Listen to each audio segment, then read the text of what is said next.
Hi, I'm Ashley Beiser, and this is What's New at OWU.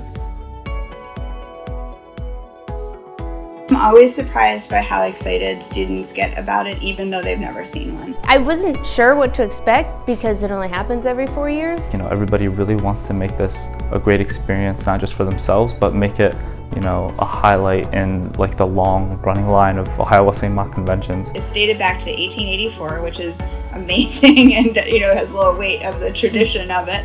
And it's one of the few college campuses that actually attempts to do a simulation on this scale. I think that mock convention just shows that people really do care. How do we nominate a president? How do you go about researching a candidate's, what their stances are on things? How do you get to know a candidate beyond whatever commercials you may see on TV?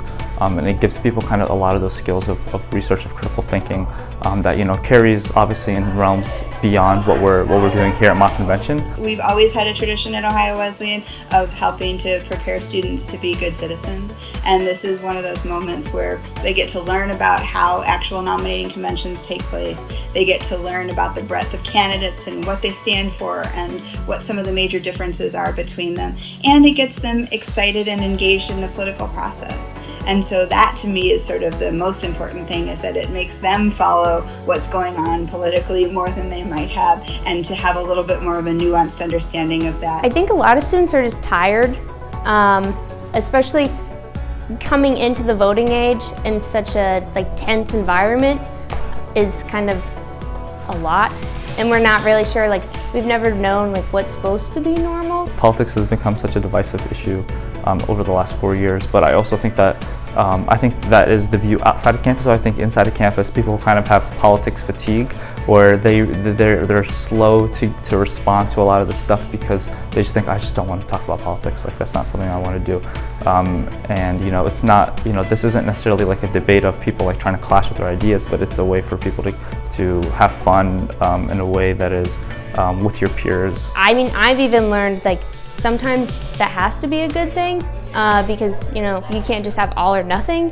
So I think it teaches that, and I think it just teaches how difficult these things can be. We reach out specifically to Republican students and to students in the Young Republican Party and to other campus organizations to try to make sure that they know that it's a simulation, right? So everybody is there taking on the role of a Democrat, but that doesn't mean that they have to be a Democrat in real life. We do it for the opposite party that's in power.